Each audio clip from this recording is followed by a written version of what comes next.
এ যুবক, তুমি কেন এখানে এসে বসেছো? তুমি একজন ইহুদি মানুষ, তুমি একজন খ্রিস্টান মানুষ, তুমি একজন বেদিন বেধর্মী মানুষ, তুমি তো মুসলমান নয়, তুমি তো মুসলমান নয়, তাহলে তুমি কেন এখানে এসে বসেছো? আল্লাহ পাকের নবীকে লক্ষ্য করে বললেন, ইয়া রাসূলুল্লাহ, ইয়া হাবিবাল্লাহ, হুজুর, আমি একজন ইহুদি মানুষ, আমি একজন খ্রিস্টান মানুষ, আমি একজন বেদিন। ইয়া রাসূলুল্লাহ, ইয়া হাবিবাল্লাহ, হুজুর, তবে হুজুর আমি যতদূর শুনেছি আপনি একজন সত্যবাদী মানুষ, আপনি হলেন সাদিকুল আমিন, আপনি জীবনে কোনোদিন মিথ্যা কথা বলেন না হুজুর, আপনি জীবনে কোনোদিন মানুষের অর্থ মেরে খান না, আপনি জীবনে কোনোদিন মানুষের এমন করে মানুষের মনে কষ্ট দেন না। ইয়া রাসূলুল্লাহ, ইয়া হাবিবাল্লাহ, হুজুর, আর আমি আপনার দরবারে আসি, আপনার দরবারে আপনি যখন সাহাবায়ে কেরামদের, আপনার সাগরেদদেরকে নিয়ে, যখন আপনার দলের মানুষদেরকে নিয়ে যখন আপনি আলোচনা করেন, ইয়া রাসূলুল্লাহ, ইয়া হাবিবাল্লাহ, হুজুর, আমার এই আলোচনাগুলো শুনতে বড় ভালো লাগে। আল্লাহ পাকের নবী আমার এই সময় চিন্তা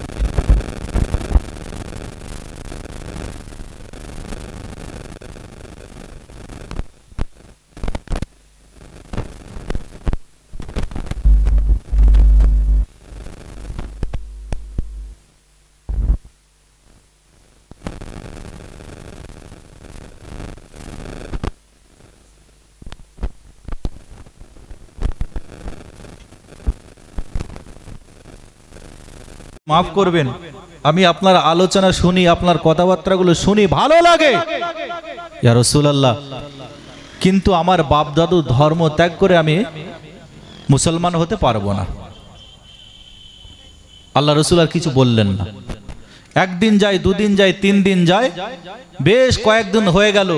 রাসূল যখন সাহাবাদেরকে নিয়ে আলোচনা করেন, তখন ওই যুবক তো প্রতিদিন বসে থাকে আলোচনা শুনে, কিন্তু আজকে রাসূলুল্লাহ আলোচনা করছেন, সেই যুবকটাকে আর দেখতে পাচ্ছেন না। ও আমার ভাইজানেরা, ও নওজওয়ানেরা, যুবকেরা, ও আমার নবী পাকের প্রেমিকেরা, আল্লাহ পাকের নবী নবী মুহাম্মদুর রাসূলুল্লাহ সাল্লাল্লাহু আলাইহি ওয়াসাল্লাম, হুজুর আমার আল্লাহ নবী সাহাবাদেরকে লক্ষ্য করে বললেন, ও আমার সাহাবারা, বলো বলো বলো বলো, ওই যে যুবকটা, আমি রাসূলুল্লাহ, আমি যখন আলোচনা করতাম, আমি যখন কথাবার্তা বলতাম, আমি যখন ওয়াজ করতাম, ওই যে যুবকটা এসে বসে বসে বসে বসে আমি রাসূলুল্লাহ আমার কথাবার্তা গুলো শুনতো, আমার আলোচনা শুনতো। ও যুবক, ও আমার সাহাবারা, আমি রাসূলুল্লাহ লক্ষ্য করে দেখতে পাই, আজ কয়েকদিন হয়ে গেল ওই যুবকটাকে আর দেখতে পাই না। ওই যুবকটা কোথায় গেছে? আল্লাহ পাকের নবী আমার সাহাবায়ে কেরামদেরকে বললেন, ও আমার সাহাবারা, ও আমার সাহাবারা, যাও, চলে যাও, ওই যুবকটার বাড়ি থেকে একটু খবর নিয়ে দেখো ওই যুবকটার শরীর ঠিক আছে কিনা। আল্লাহ নবী সাহাবারা চলে গেলেন, হযরত আবু বকর চলে গেলেন, হযরত উসমান চলে গেলেন, হযরত উমর চলে গেলেন, হযরত আলী চলে গেলেন, এমন করে আল্লাহ রাসূলের সাহাবারা চলে গেলেন। আল্লাহ রাসূলের সাহাবারা যাওয়ার পরে লক্ষ্য করে দেখতে পাওয়া যায়, ওই যুবকটার বাড়িতে যখন চলে গেল, ওই যুবকটা বাড়িতে গিয়ে লক্ষ্য করে দেখতে পায় ওই যুবকটা বিছান সজ্জা হয়ে গিয়েছে। ওই যুবকটা আর উঠতে পারে না, আর উঠতে পারে না, ওই যুবকটা বিছান সজ্জা হয়ে গিয়েছে। আল্লাহ পাকের নবী সাহাবারা ওই যুবকটা বাড়ি থেকে ফিরে চলে এলো, আল্লাহ রাসূলের দরবারে চলে এলো, ইয়া রাসূলুল্লাহ, ইয়া হাবিবাল্লাহ, হুজুর, ইয়া রাসূলুল্লাহ, ইয়া হাবিবাল্লাহ হুজুর, আপনার দরবারে যে যুবকটা এসে বসে থাকতো, ওই যুবকটা আজ কয়েকদিন ধরে অসুস্থ হয়ে পড়েছে। ইয়া রাসূলুল্লাহ গে, ইয়া হাবিবাল্লাহ হুজুর, ওই যুবকটা বিছান সজ্জা হয়ে গিয়েছে, ওই যুবকটার উঠতে পারে না। আল্লাহ পাকের নবী আমার বললেন, মুস্তাফা জানে রহমান হুজুর আমার বললেন, কোন নবীর উম্মত হয়েছি গো? এমন একজন নবীর উম্মত আমরা পৃথিবীর জমিনে এসেছি। আল্লাহ পাকের নবী নবী মুহাম্মদুর রাসূলুল্লাহ সাল্লাল্লাহু আলাইহি ওয়াসাল্লাম হুজুর আমার এই সময় বললেন, আমার সাহাবারা চলো চলো চলো, আমি রাসূলুল্লাহ ওই যুবকটার বাড়িতে যাব। আমার সাহাবারা চলো, আমি রাসূলুল্লাহ ওই যুবকটার বাড়িতে যাব। আল্লাহ রাসূল সাহাবায়ে কিরাম নিয়ে চলে গেলেন। হযরত আবু বকর আছেন, উসমান আছেন, ওমর আছেন, আলী আছেন, সব সাহাবায়ে কিরামদের হুজুরদেরকে নিয়ে আল্লাহ রাসূল সাল্লাল্লাহু আলাইহি সাল্লাম ওই যুবকের বাড়িতে চলে গেলেন। ওই যুবকের বাড়িতে রাসূলুল্লাহ ঢুকে দেখলেন ওই যুবকটা বিছান সজ্জায় হয়ে আছে আর অঝোর নয়নে ঝরঝর ঝরঝর করে কাঁদছেন, ঝরঝর করে কাঁদছেন। রাসূলুল্লাহকে যখন দেখেছেন তখন কান্নাটা আরো বেড়ে গেছে। রাহমাতাল লিল আলামিন তার বাড়িতে, সে একজন ইহুদি, রাসূলুল্লাহ তার বাড়িতে গিয়েছে। রাসূলুল্লাহ ওই যুবকটার মাথায় গিয়ে হাত বোলাতে লাগলেন। ও আমার ভাইজানেরা, ছেলেরা, বাচ্চারা, নওজওয়ানেরা, যুবকেরা, আল্লাহ পাকের নবী মুস্তাফা জানে রহমান হুজুর আমার ওই যুবকটা বাড়িতে চলে গেলেন। ওই যুবকটা বাড়িতে যাওয়ার পরে ওই যুবকটা মাথার কাছে বসে বসে ওই যুবকটা মাথায় হাত বোলাতে লাগলে। ওই যুবকটা মাথায় হাত বোলাতে বোলাতে বললেন, ও বাবা যুবক, কেঁদো না বাবা, কেঁদো না, কেঁদো না বাবা, কেঁদো না। আমি রাহমাতাল লিল আলামিন মুস্তাফা জান রহমত তোমার বাড়িতে চলে এসেছি। আল্লাহ পাকের নবী আমার ওই যুবকটার পাশে বসে বসে বসে বসে মাথায় হাত বোলাতে লাগলেন। আর যুবকটাকে লক্ষ্য করে বলল, বাবা যুবক, কেঁদো না বাবা, কেঁদো না। আমি রাসূলুল্লাহ তোমার মাথায় হাত বুলিয়ে দিচ্ছি বাবা। আল্লাহ পাক যদি চান, আল্লাহ পাক হয়তোবা আমার এই হাতের ওসিলায় তোমার অসুস্থতাকে সুস্থতা করে দিতে পারেন। বাবা যুবক, তুমি কেঁদো না, কেঁদো না বাবা। ওই যুবক ওই সময়ে আল্লাহ রাসূলের দিকে অজননে ঝরঝর ঝরঝর করে কাঁদতে লাগলেন। ইয়া রাসূলুল্লাহ হে, ইয়া হাবিবাল্লাহ হুজুর, ইয়া রাসূলুল্লাহ হে, ইয়া হাবিবাল্লাহ হুজুর, বেয়াদবি মাফ করবেন, বেয়াদবি ক্ষমা করবেন হুজুর।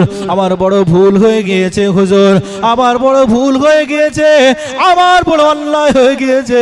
ইয়া রাসূলুল্লাহ হে, ইয়া হাবিবাল্লাহ হুজুর, আপনি যখন আমাকে বলেছিলেন, বাবা যুবক, এই সুন্দর চেহারা তোমার, সুন্দর নাক নকশা তোমার, কিয়ামতের ময়দানে, মাহশরের ময়দানে যেদিন বাপ বেটাকে চিনতে পারবে না, ইজা জুলজিলাতিল আরদু জিলজালাহা ওয়া আখরাজাতিল আরদু আসকালাহা, যেদিন ওই কিয়ামতের ময়দানে, মাহশরের ময়দানে যেদিন এমন করে সূর্যটা মাথার উপরে চলে আসবে, এমন করে জমিনটা ফেটে তামা তামা হয়ে যাবে, যেদিন এমন করে জমিনটা কাই করে দেবে, জমিনটা বমি করে দেবে। ইয়াউমা ইয়াফিরুল মারউ মিন আখিহি ওয়া উম্মিহি ওয়া আবিহি ওয়া সাহিবাতিহি ওয়া বানিহি, ওই কিয়ামতের ময়দানে যেদিন কেউ কারোর হবে না, যেদিন বাপ ছেলেকে দেখলে পালিয়ে যাবে, ছেলে বাপকে দেখলে পালিয়ে যাবে, মা ছেলেকে দেখলে পালিয়ে যাবে, ছেলে মাকে দেখলে পালিয়ে যাবে, ভাই বোনকে দেখলে পালিয়ে যাবে, বোন ভাইকে দেখলে পালিয়ে যাবে, পাড়া প্রতিবেশীকে দেখলে পালিয়ে যাবে।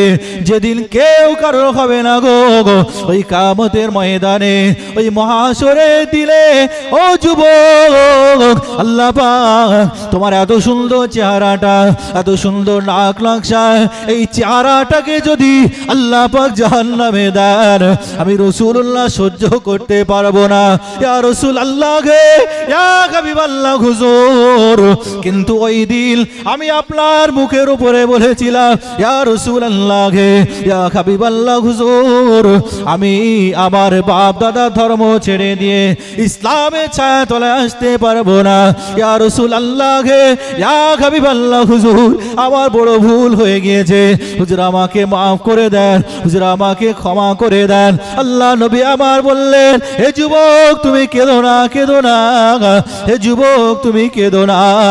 আল্লাহ রাসূলকে লক্ষ্য করে বললেন, ইয়া রাসূলুল্লাহ গে, ইয়া হাবিবাল্লাহ হুজুর, আপনি এমন করে আপনার দুটো হাত বাড়িয়ে দেন, যে ইসলাম এত সুন্দর শিক্ষা দেয়, যে ইসলামের এত সুন্দর চরিত্র, যে ইসলাম এত সুন্দর শিক্ষা দেয়, যদি কিনা তোমার প্রতিবেশী অসুস্থতার ভিতরে পড়ে থাকে, তোমার প্রতিবেশী যদি কিনা বিছাল শয্যায় হয়ে থাকে, তার কাছে তুমি যাও, তার কাছে গিয়ে তুমি তাকে একটু সান্ত্বনা দিতে থাকো, তাকে একটু বোঝাও, তাকে একটু সবর করো।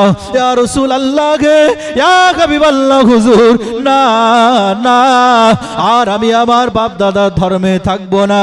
ইয়া রাসূলুল্লাহ গে, ইয়া হাবিবাল্লাহ হুজুর, আপনার হাত দুটো বাড়িয়ে দেন, আপনার হাত দুটো বাড়িয়ে দেন, আপনার হাতে হাত দিয়ে ইমানের কলেমা পড়ে মুসলমান হয়ে যাব।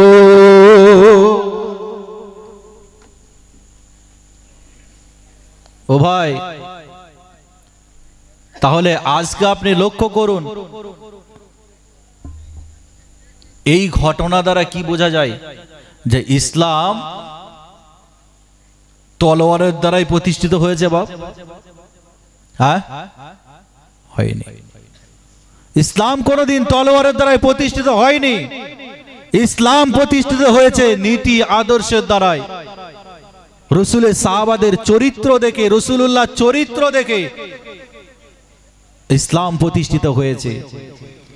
কিন্তু আজকে আপনি লক্ষ্য করে দেখুন, এক শ্রেণীর মানুষ, আজকে আপনি লক্ষ্য করুন, 16 থেকে 17 দিন হয়ে গেল ফিলিস্তিন, যেখানে মসজিদুল আকসা অবস্থিত, জানেন তো নাকি? আপনারা সকলে সোশ্যাল মিডিয়ায় অ্যাক্টিভ থাকেন, আলহামদুলিল্লাহ। সোশ্যাল মিডিয়ায় খবর পেয়েছেন, এই ইসরায়েলের বেদিনরা, ইসরায়েলের ইহুদি খ্রিস্টানরা, এরা উঠে পড়ে লেগেছে, ফিলিস্তিনটাকে ধ্বংস করবে, মসজিদুল আকসাটাকে দখল নেবে, মসজিদুল আকসাটাকে দখল নেবে, ধ্বংস করে দেবে। আর আজকে এক শ্রেণীর আলেম, এক শ্রেণীর উলামা, এরা সমাজের বুকে তারা ইসরায়েলের দালাল, ইহুদিদের দালাল। আপনারা জানেন, সেই দলটার নাম আমি আর বলবো না। আজকে আমরা আপনার এলাকার, আপনার গ্রামের চারপাশে ছড়িয়ে পড়েছে। নাম বললে বলতে পারবো, আপনারা সবাই বুঝতে পারছেন। আকিলমান কে লিয়ে ইশারা কাফি হে, নাম বলার প্রয়োজন নেই। আজকে তারা এই ইহুদি খ্রিস্টানদের যে চক্রান্ত, তারা ইহুদি খ্রিস্টান বেদিনদের কাছে টাকা খেয়ে, তারা ইহুদিদের দালাল হয়ে আজকে বিভিন্ন চক্রান্ত ছড়াচ্ছে। যারা ফিলিস্তিনের মসজিদুল আকসাকে ধ্বংস করার জন্য উঠে পড়ে লেগেছে, আর আজকে তারা টুপি মাথায় দিয়ে, মুখে দাড়ি রেখে, গোল জুব্বা পরে, আজকে এরাও বলছে আমরা মুসলমান, আমরা ধর্মগুরু, এরাও বলছে আমরা তোমাদের নেতা। এসে ঈমানকে নিয়ে ছিলিমিলি খেলছে, ঈমানকে নিয়ে আপনার কাছ থেকে বার করে নিয়ে চলে যাচ্ছে। আপনি সাধারণ মানুষ কিছুই বুঝতে পারছেন না। কথা ঠিক না ভুল? আপনি তো কিছুই বুঝতে পারছেন না। বাংলাদেশে তাদের একজন নেতা, সে প্রকাশ্য ইসরায়েলকে সাপোর্ট করেছে। প্রকাশ্য ইসরায়েলকে সাপোর্ট করেছে। এখন আপনি বলুন, যদি কেউ প্রকাশ্য আপনার যদি কেউ এই মুহূর্তে ইসরায়েলকে সাপোর্ট করে তার ঈমান থাকবে বাপ? থাকবে? সেই দলটার নাম হলো আহলে হাদিস না আহলে খবিস? আহলে খবিস। আমি গত বছর মনে হচ্ছে এই টাইমেই আপনার ঘটকপুকুর বাজারে একটা জলসা করেছিলাম, পীর সম্বন্ধে একটা ওয়াজ করেছিলাম।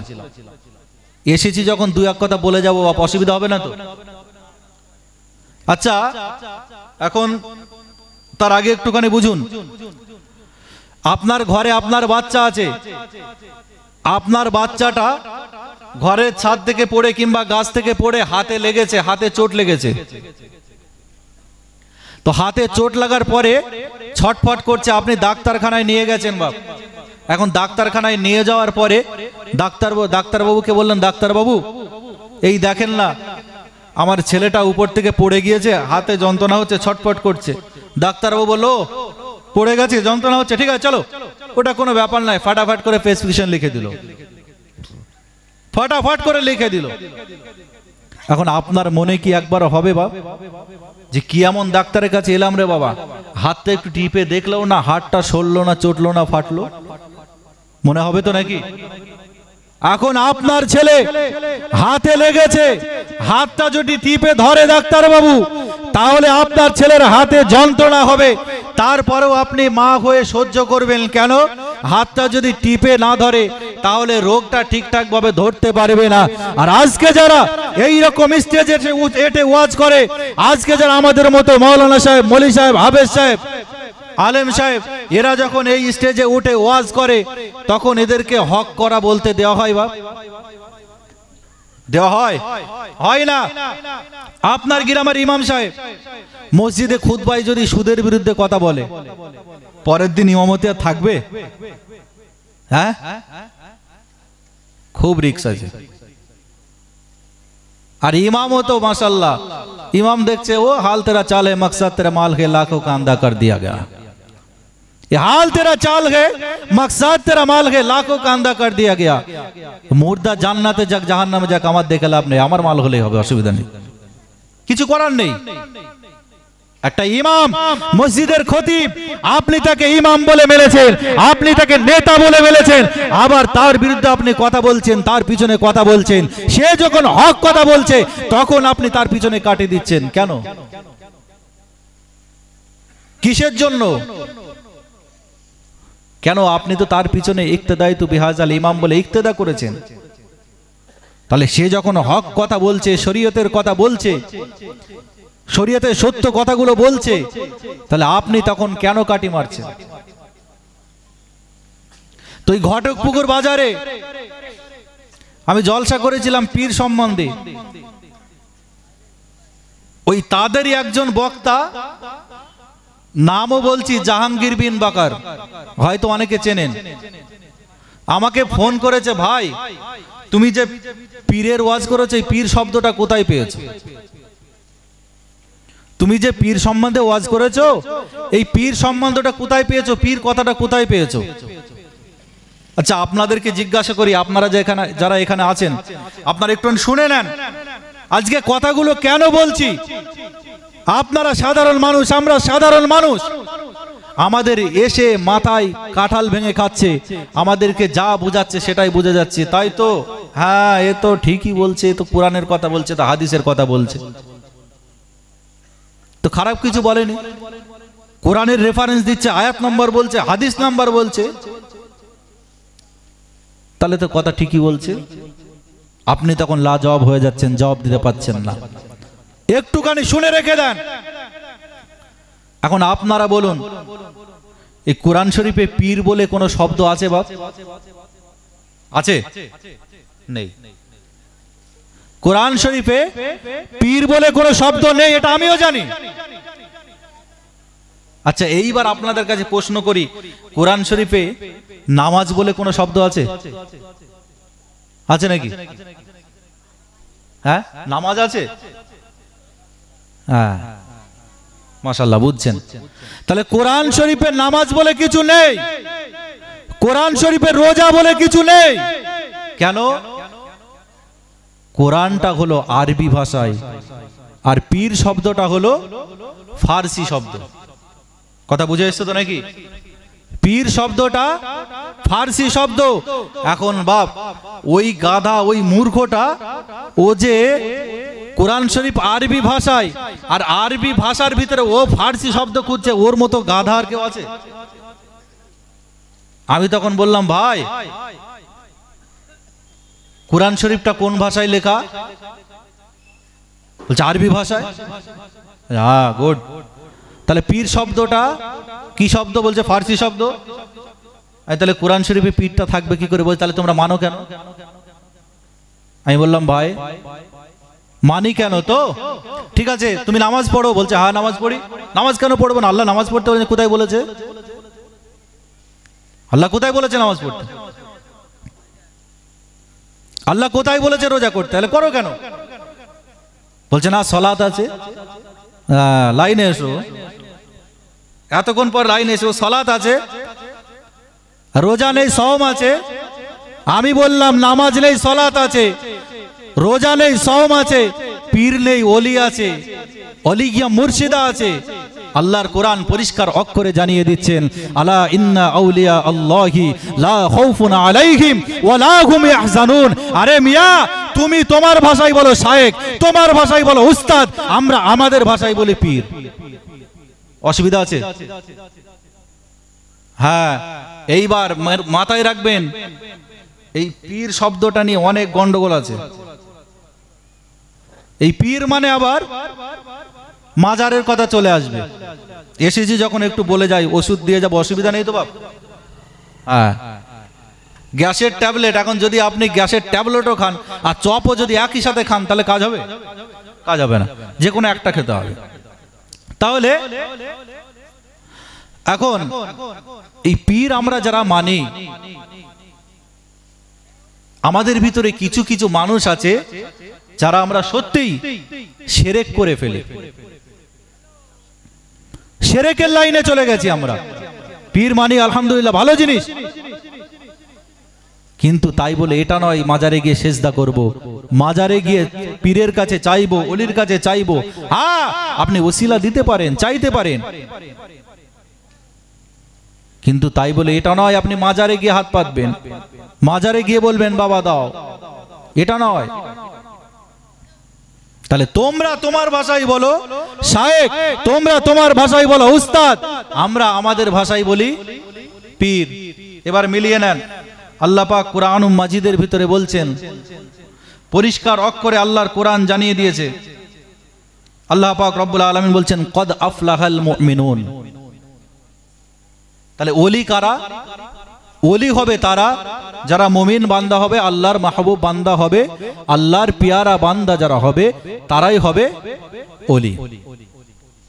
এবার মিলিয়ে নেন, আল্লাহ পাক রব্বুল আলামিন, ও ছেলেরা, বাচ্চারা, নওজওয়ানেরা, যুবকেরা, আল্লাহ পাক রব্বুল আলামিন, আল্লাহ পাক আল্লাহ তাআলা কুরআনুল মাজিদের ভিতরে জানিয়ে দিলেন, কদ আফলাহাল মুমিনুনা আল্লাযীনা হুম ফি সালাতিহিম খাশিউন।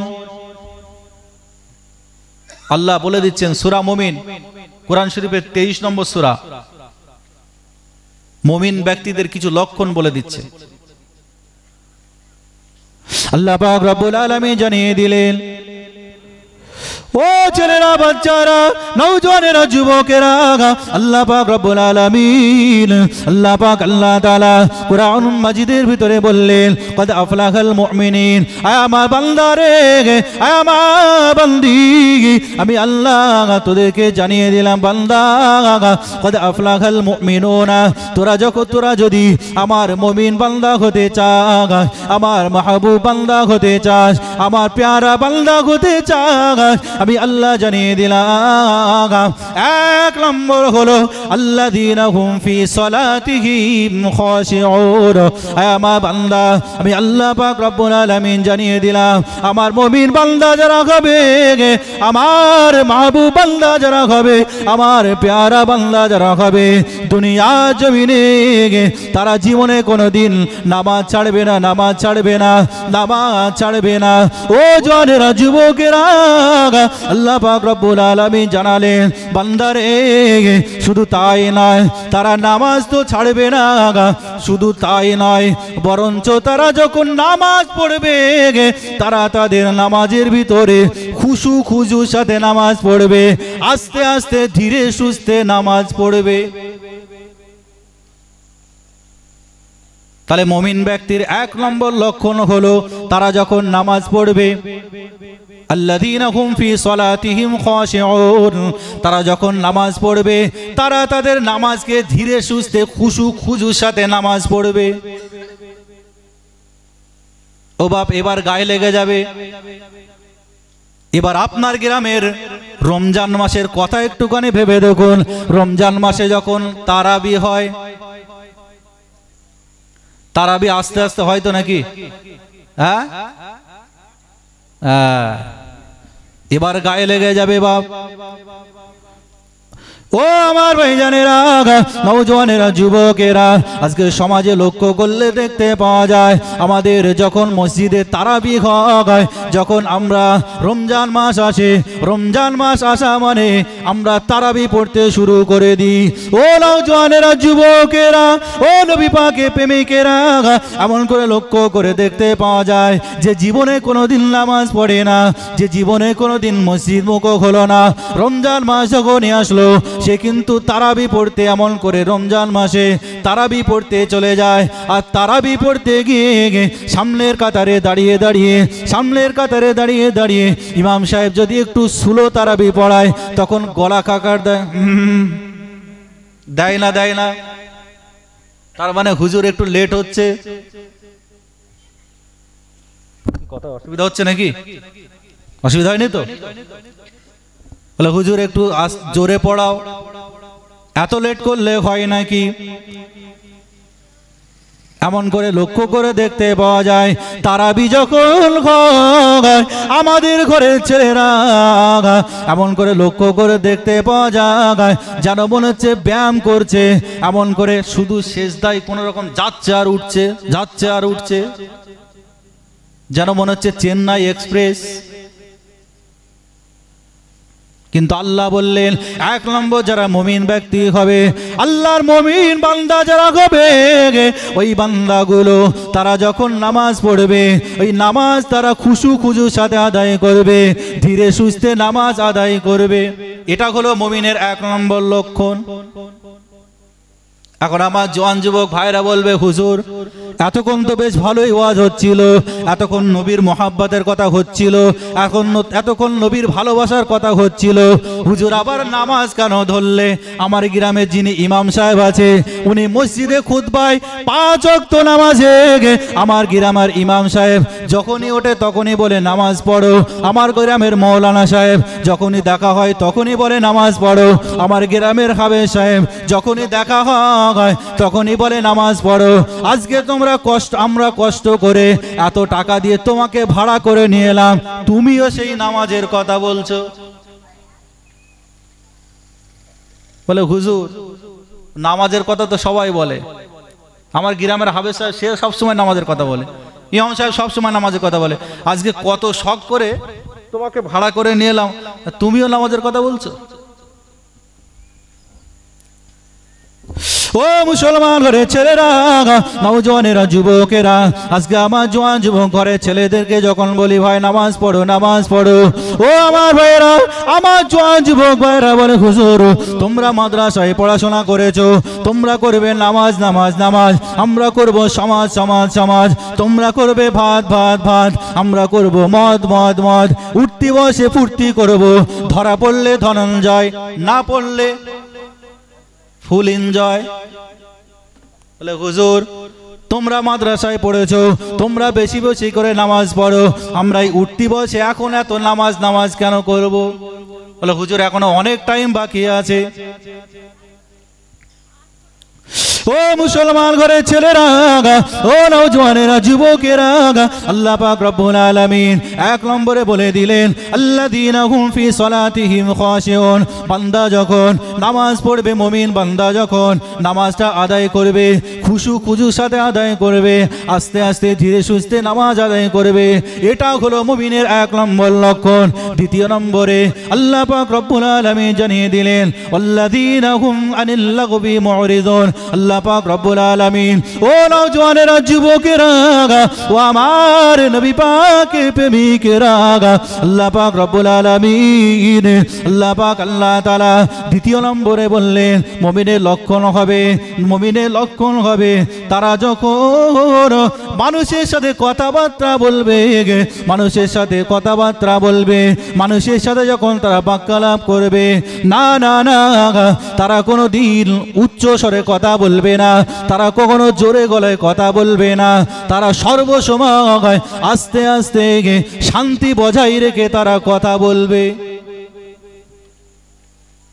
ও বাপ, এবার বলুন, আপনার ঘরে আপনি যখন বাড়িতে কথা বলেন, আপনি যখন আপনার বাড়িতে কথাবার্তা বলেন, আপনার বিবির সাথে আপনি যখন কথাবার্তা বলেন, আপনি মাঠ থেকে ঘুরে এসেছেন, চাষবাস করে বাড়িতে এসেছেন, বাড়িতে এসে দেখছেন বউ তখনও রান্না করেনি, সবে হাঁড়িতে চেপেছে, আপনার মাথা ঠিক থাকবে?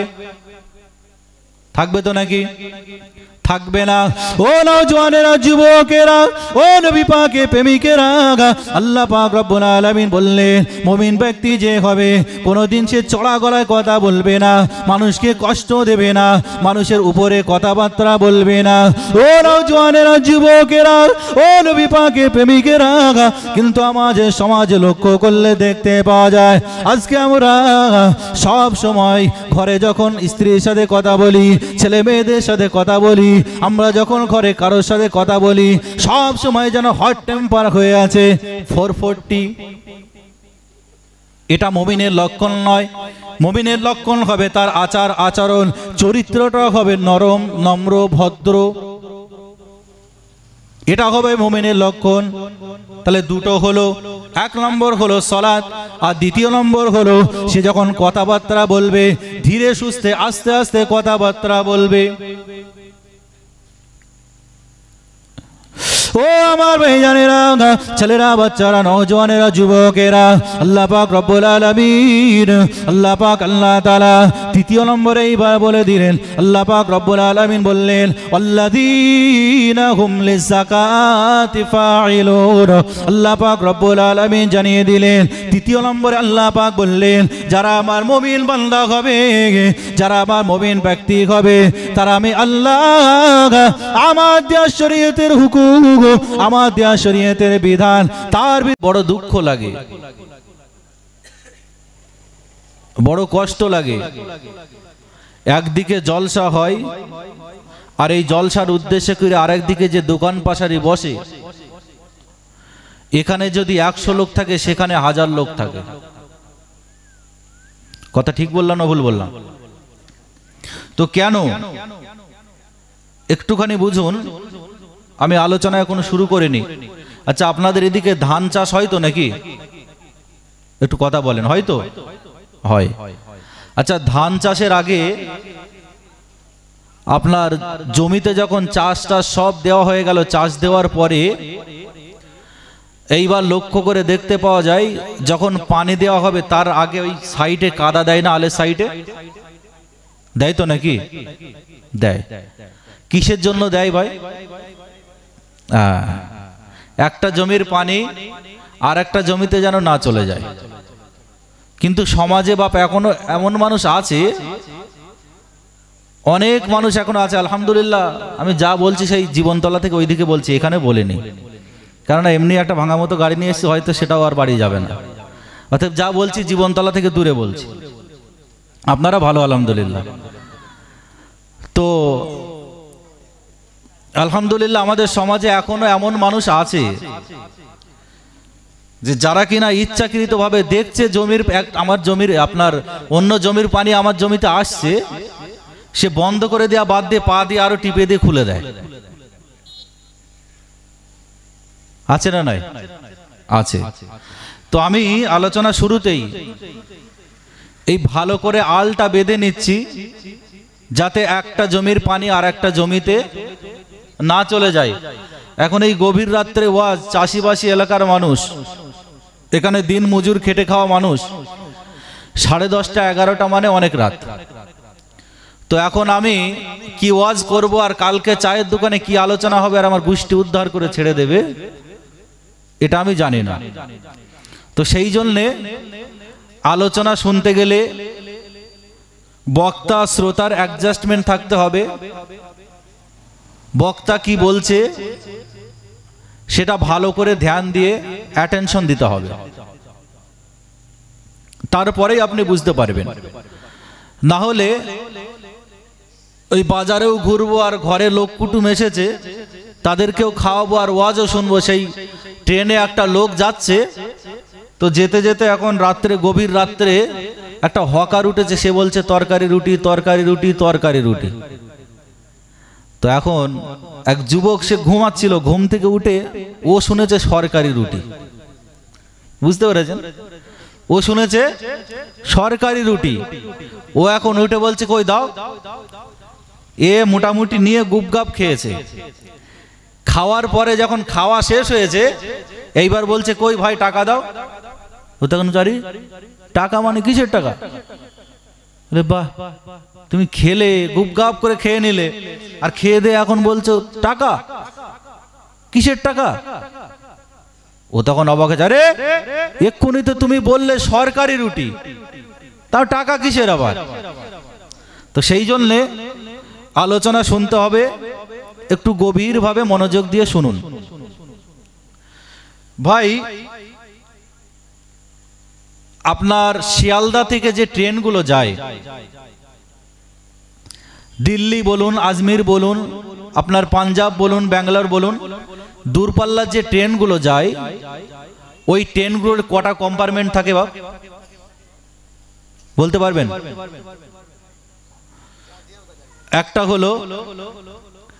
একটা হলো চালু, আর একটা হলো রিজার্ভেশন। আচ্ছা, ওই চালু যেটা থাকে সেটা সবাই উঠে পড়ে তো নাকি? নর্মাল টিকিট হলে যে সে উঠে পড়বে। আচ্ছা, রিজার্ভেশনে আপনি একটা নর্মাল টিকিট কেটে যদি রিজার্ভেশনে ওঠেন, পুলিশ আপনার ঘাড় ধাক্কা দিয়ে লাভাবে না লাভাবে না? লাভাবে। তাহলে আজকে আপনি বুঝুন, যারা এইখানে এসে বসে আছে, যারা এইখানে আলোচনা শুনছে, এরা আজকে আপনার রিজার্ভেশনের, এদের ভাগ্যবান, এদের কপাল বড়, এদের তকদিরটা বড়। সেই জন্য এইখানে এসে বসেছে। সবার নসিবে এটা জোটে না বাপ। যারা বাজারে ঘুরছে ওদের কপাল ফাটা, ও জীবনে জুটবে না। ও সারা জীবন জলসায় যার ওইভাবেই ঘোরে। অতএব ওদের আশা করে লাভ নেই। যে কজন মানুষ আছে, ভরা গোয়ালের থেকে শূন্য গোয়াল ভালো, কথা ঠিক না বল? যে কজন আছে, এই কজনে আল্লাহ যদি এর ভিতর থেকে দুজনকে হেদায়েত দেয়, আলহামদুলিল্লাহ, কথা ঠিক না বল? অতএব আমি অনুরোধ করছি, যে কজন আছেন আপনারা একটু অ্যাটেনশন দেন। আচ্ছা, সব ঝিমিয়ে যাচ্ছেন, কি ব্যাপার? একবার তাকবীর দেন তো দেখি, নারাই তাকবীর। এই জীবনতলার মানুষ, বিশেষ করে দক্ষিণ বারগার সম্পর্কে আমি অনেক শুনেছি, এবং হুজুর কেবলারা অনেক আসেন, পীর অলি আউলিয়াদের মহাব্বতের মানুষ, ভালোবাসার মানুষ। তো আপনাদের আওয়াজ এরকম হবে আমার বিশ্বাস হয় না। একবার ঝেড়ে সেরে বাপ বেটাই মিলে একসাথে তাকবীর দেন দেখি, নারাই তাকবীর। এই আজ থেকে কয়েক বছর আগে কর্ণাটকের বুকে একটা মেয়ে ছিল, তার নাম কি জানি, কারোর মনে আছে? মুস্কান খান। ওই মুস্কান খান, ওই মেয়েটাকে পৃথিবীর কোনো মানুষ চিনত না। চিনল কোথা থেকে? ওই মুস্কান খান নামক মেয়েটা যখন সে তার কলেজের ভিতরে প্রবেশ করছিল, যখন সে তার ইউনিভার্সিটির ভিতরে প্রবেশ করছিল, তখন একদল দুষ্কৃতী, একদল সন্ত্রাস, তারা কোনো একটা পতাকার ছায়াতলায় এসে তারা এমন করে কোনো একটা দলের স্লোগান দিয়েছিল, ওই মুস্কান খান নামক মেয়েটা তখন ভেবেছিল যে আজকে এতগুলো মানুষ, আর এই মানুষগুলো এদের বিরুদ্ধে প্রতিবাদ করতে গেলে, এদের বিরুদ্ধে লড়তে গেলে আমার একার দ্বারাই সম্ভব নয়। ওই মুস্কান খান নামক মেয়েটা তখন দুনিয়ার কোনো নেতাকে ডাকেনি, দুনিয়ার কোনো এমএলএ কে ডাকেনি, দুনিয়ার কোনো মিনিস্টারকে ডাকেনি। তিনি একজনকে ডেকেছিল, তার নাম কি? আল্লাহ। আল্লাহকে ডেকেছিল। এমন তাকবীরের আওয়াজ দিয়েছিল, এমন তাকবীরের ধ্বনি দিয়েছিল, যে তাকবীরের আওয়াজ, যে তাকবীরের ধ্বনি এমন দিয়েছিল তারা ওইখান থেকে পালাতে বাধ্য হয়েছিল। আর আল্লাহ বললে, বান্দি তুমি আমার নামের তাকবীর দিয়েছো, আমার নামের ধ্বনি দিয়েছো, যাও আমি আল্লাহ তোমাকে গোটা বিশ্বে এমন সেলিব্রিটি বানিয়ে দিলাম, গোটা বিশ্বে তোমার নামটা এমন করে দিলাম, গোটা পৃথিবীর মানুষ তোমাকে এক নামে চিনে নেবে, সেটা হলো মুস্কান খান। কথা ঠিক না ভুল? আমরা সেই মুসলমানের বাচ্চা, সেই মুসলমান আমরা। सर को झुकाना है तो झुकाएंगे हम, सर को झुकाना है तो झुकाएंगे हम, लेकिन किसी गैरुल्लाह के पास अपना सर के नहीं झुकाएंगे हम। সেই মুসলমানের পরিচয় দিয়ে একবার তাকবীর দেন দেখি, নারায়ে তাকবীর। আর একটু জোরে জোরে তাকবীর দেন, নারায়ে তাকবীর, নারায়ে তাকবীর। যাক, এইভাবে জজবা রাখবেন। আসলে বক্তা আর শ্রোতার সম্পর্কটা হলো পাওয়ার ব্যাংক। পাওয়ার ব্যাংক বুঝেন? আচ্ছা, পাওয়ার ব্যাংক কি করে? মোবাইলে চার্জ দেয়। এখন যদি পাওয়ার ব্যাংকেই চার্জ না থাকে, মোবাইলে চার্জ উঠবে? উঠবে না। অতএব সর্বপ্রথম পাওয়ার ব্যাংকে চার্জ দিতে হবে, তারপরে মোবাইলে চার্জ উঠবে। যাক, আল্লাহ পাক আমাদের সকলকে কবুল করেন, আল্লাহ পাক আমাদের সকলকে নিয়ামতের দ্বারা পরিপূর্ণ করে দেন, বলেন আমিন। ভাই, আজকে আমরা এখানে এসে বসেছি, আমাদের তকদিরটা বড় ভালো, আমাদের নসিবটা বড় ভালো। তার কারণ যদি বলেন ভাই কি করে, তাহলে আপনি লিখে নেন, हमको नबी मिला तो नबी के सरदार मिला, हमको नबी मिला तो नबी के सरदार मिला, इमाम मिला तो इमाम आजम मिला, और पीर मिला तो मुजद्दिर ज़मान मिला। एक बार जोरे बोलें सुबहानाल्लाह। আর একটু জোরে হবে না সুবহানাল্লাহ? তাহলে আমরা যদি পৃথিবীর জমিনে লক্ষ্য করি, নবীর দিক দিয়ে যদি আমরা দেখি, সেটাও আমরা শ্রেষ্ঠ নবীর দিক দিয়ে। যদি আমরা ইমামের দিক দিয়ে দেখি, সেটাও আমরা শ্রেষ্ঠ। যদি আমরা পীরের দিক দিয়ে দেখি, সেটাও আমরা শ্রেষ্ঠ। অতএব আমাদের তকদিরটা বড় ভালো, আমাদের নসিবটা বড় ভালো। সেই জন্যই আজকে আমরা এখানে এসে বসেছি। এবার বুঝুন, প্রথমত আমরা দুনিয়ার জমিনে আল্লাহ পাক রব্বুল আলামিন আমাদেরকে মুসলমান করে পৃথিবীর জমিনে পাঠিয়েছেন। মানুষ করে তো পাঠিয়েছেন। আল্লাহ পাক রব্বুল আলামিন বলছেন, আল্লাযী খলাকাল মাউতা ওয়াল হায়াতা লিয়াবলুয়াকুম আইয়ুকুম আহসানু আমালা। পৃথিবীর জমিনে আমি আল্লাহ মানুষকে দুটি জিনিস দিয়ে পাঠিয়েছি। এক নম্বর হলো হায়াত, আর দ্বিতীয় নম্বর হলো মৌত। আর এই হায়াত আর মৌতের মাঝখানে একটা লং টাইম, লং সময় আল্লাহ আমাদেরকে দিয়ে দিলেন। ভাই, আলোচনা শুরুতেই আমি দুটো প্রশ্ন আপনাদেরকে রেখে যাই। দুটো প্রশ্ন আমি বলে দিই, মনে রাখবেন, শেষে আমি উত্তর দিয়ে দেব। পৃথিবীর জমিনে এমন একটা আজান আছে, সাধারণত যখন আমাদের মসজিদে আজান হয়, আজানের পরে কি নামাজ হয়? তো নাকি নামাজ হয়। কিন্তু পৃথিবীর জমিনে এমন একটা আজান আছে, যে আজানের পরে নামাজ হয় না। এক নম্বর। দ্বিতীয় নম্বর হলো, পৃথিবীর জমিনে আবার এমন একটা নামাজ আছে, সাধারণত দুনিয়ায় আমরা দেখি যে নামাজ যখন হয় তার আগে আজান হয়, কিন্তু পৃথিবীর জমিনে এমন একটা আপনার নামাজ আছে যে নামাজের আগে আজান দেওয়া হয় না। এই দুটো প্রশ্ন মনে রাখুন, আর এই আয়াতটাও মনে রাখুন, আল্লাযী খলাকাল মাউতা ওয়াল হায়াতা লিয়াবলুয়াকুম আইয়ুকুম আহসানু আমালা। এটা আমি পরে আসছি। তাহলে আল্লাহ আমাদেরকে পৃথিবীর জমিনে মানুষ হিসাবে পাঠালেন, আশরাফুল মখলুকাত হিসাবে পাঠালেন। শুধু তাই নয়, মানুষ হিসাবে তো পৃথিবীর জমিনে আমাদেরকে পাঠিয়েছেন, আবার আল্লাহ পাক রব্বুল আলামিন আমাদেরকে আফতাবে তরিকত, খতমে নবুওয়াত, কুল নবী কুল সরদার নবী মুহাম্মদুর রাসূলুল্লাহ সাল্লাল্লাহু আলাইহি ওয়াসাল্লামের হুজুরের উম্মত করে পাঠিয়েছে। कौन नबी?